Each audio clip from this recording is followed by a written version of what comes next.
Aloha, I'm Sean Napoleon, and today I'm going to brief you on the process of planning a kayaking trip to Bellows Air Force Base.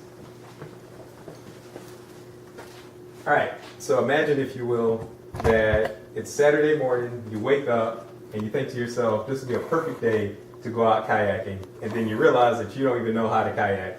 So that's what I'm going to do for you today. I'm going to explain to you the process on planning that perfect trip out to Bellows.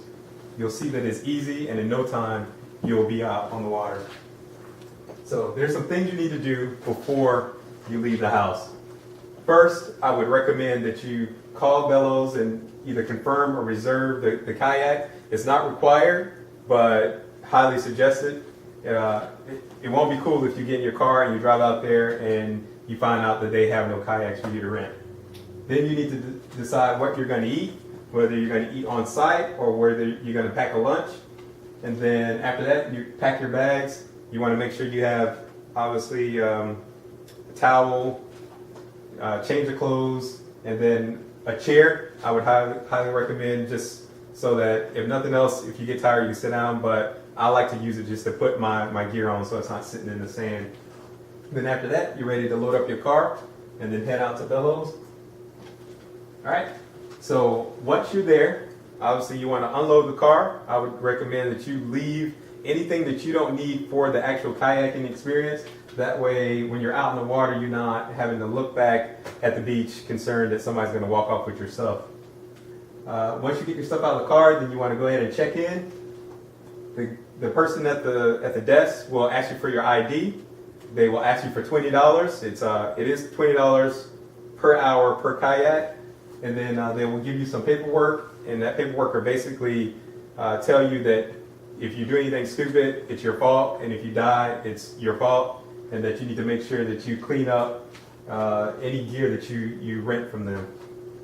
After that, then you go ahead and pick out your life vest. It's pretty self-explanatory. You open it up, it tells you what size and what the weight capacity is for the life vest. After that, you're ready to meet the lifeguard. All right, so when you meet the lifeguard, you hand him your paperwork, and that paperwork just says to him that you paid and that you've read the rules and that you will comply. He'll give you a safety brief. He'll tell you to stay between these two barriers in order to be safe. He'll let you know if there's any sharks out or if there's any man o' wars or whatever the situation is. And then you're ready to go pick out your kayak.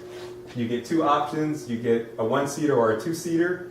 And whichever one you pick, I would recommend that you have two people drag it out, just so that it's not that heavy. All right, so once you do that, you're ready to hit the water. Some tips of the trade.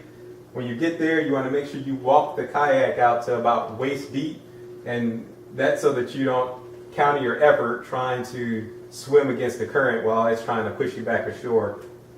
You want to make sure that the heaviest person gets in the back, and then when you're paddling, if you're in that two-seater, make sure you're paddling in unison so that you're not working against each other and pretty much going in a circle. All right. If you don't want to be beaten up too bad by the waves, then you need to paddle parallel with the waves, and that just keeps the waves from knocking you out of your kayak. After that, you just stay out until you get tired. Once you're done, you can either paddle back or just let the current drift you to shore. As soon as you get on shore, you'll notice that kayak has gotten significantly more heavy. So you want to just flip it over and let the water drain out of it. You won't necessarily see that it's full of water, but you'll feel it. So let that water drain out for about 5 minutes, and then you're ready to take it to the lifeguard and put it away. Two things that you want to do to make sure that you don't accrue any extra fees, which is getting that paperwork from the lifeguard, because you got to turn that in to the front desk, and that's how they're going to charge you, basically. So if you go over, or if you turn that paper in late and you go over, then you get charged extra.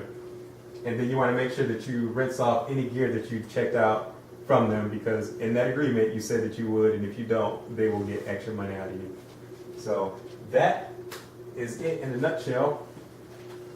So this is what I covered. Hopefully in my brief you see that there are no special skills required for kayaking, that you can just wake up on any random day and get your normal beach gear and go out and make it happen. So some things you do want to remember: you want to check for availability, you want to pack smartly, pay, and then kayak until you get tired. Make sure you rinse off the gear afterwards and turn in your paperwork, and then you're done. That is it. All right.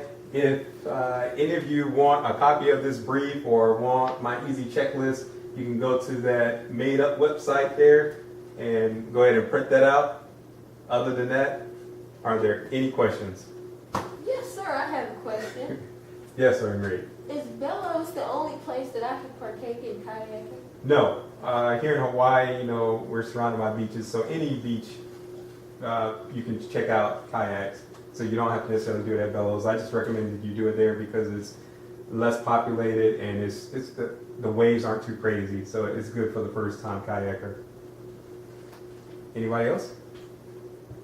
No? All right. Thanks.